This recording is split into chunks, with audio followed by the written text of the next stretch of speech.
And today's Geek News is brought to you by The Extraordinary Journey of Black Nerds. Geek responsibly. What's good in the web? This is your boy Q back again with some of that geek news. And wait. My bad. I didn't make a video yesterday. I had this big family barbecue event on the weekend and it had me. So I'm back. So I ain't going nowhere. Just so you know, I'm here to make videos for you and them. Remember that? 6 feet of bubblegum for you, not them. I'm not the hugest Nindie person or indie person for that matter, but I do want to eventually make video games. And what more possible way to step into the video game market than Nindies? So once the Nindies went on the Nintendo, which made it Nindies, and I can play them on the go, I have been fascinated with them ever since. And I know a whole bunch of people didn't like this direct because they were talking about that it's too much Nindie crap and yada yada this and yada yada that. But hold on, it says Nindie in the title, so what are you expecting? We're not gonna get my boy Gino on this Nindie direct because he's owned by Square Enix. But really? Like, you're mad about this, but some of these Nindie games are on point. Some of these Nindie games, have you seen them? Are on point. And no, Octopath Traveler is not a Nindie game. Relax. So what exact point am I making is, well, some of these Nindies are good. And they're damn good. And I just wanted to drop a little, what were some of my favorite ones? Because, well, they were my favorite ones from it.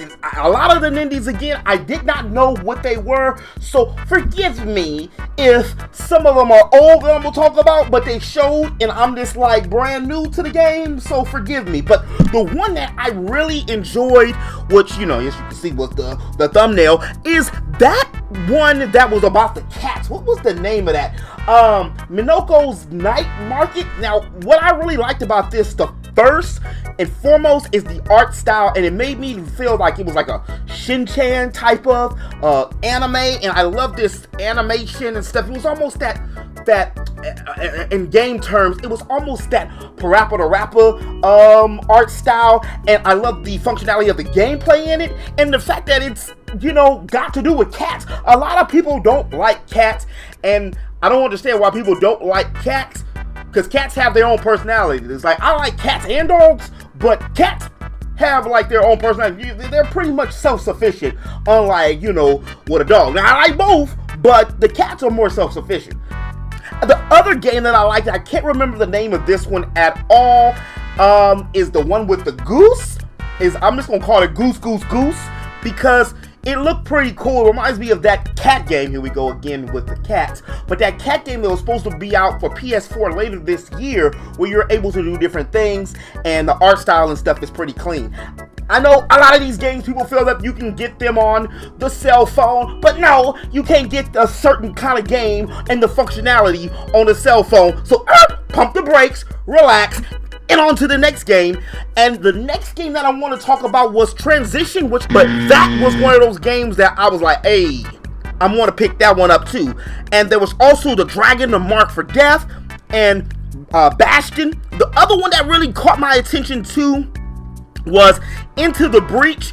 It looks like Front Mission for me, and if we got any like gaming historians or people who actually played the game, Front Mission was a game that was done by Square, which is Square Enix now, and it was kind of like a strategy-based game, almost like a Fire Emblem type game, and it was like you were almost on a chessboard and you were moving and stuff, and it had like a nice little story and stuff to it.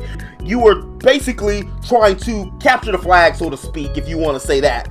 It was kind of like that type of game, except you had mechs, and again, it was done by Square in the golden age of games. If you don't believe me, look it up. Look it up. RPGs was on lock, but they making a comeback. I was expecting some Travis for No More Heroes, but Travis was MIA on this one, and I guess that's okay, because the way that they've been dropping these Nintendo Directs and Nintendo Nindie Directs and Direct, look, I like it because they're getting straight to the point. They're giving you information while it's being entertaining enough where they're not doing a whole bunch of bloated talking just to be talking. And they actually feature some other folks. They let some other folks get the limelight, other than my boy Reggie Fils-Aimé. But I think that this was a nice little Nindy Direct. If you went in with the expectation to think we were going to get a F-Zero or we were going to get some Metroid Prime 4 news or a new Smash Brothers character, I'm sorry, that wasn't this. It said Nindy. I'm going to look into some more stuff. I think I can get into the Breach right now. I think that was one of the ones that was on right now. So I might go look at that, see how much it costs. Yeah, see if I got some Nintendo bucks, some coins and some rupees, and some points. Coins and rupees and points.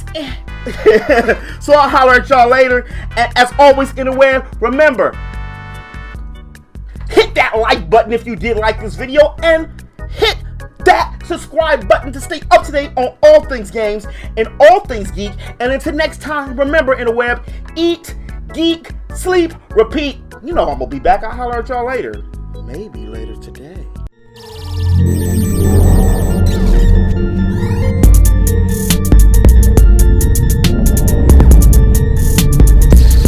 Nintendo, you keep telling me this and telling me that. You say once you go Nindy, you never go back. They say there's a lesson that they wanna teach. Well, here we are, Nintendo.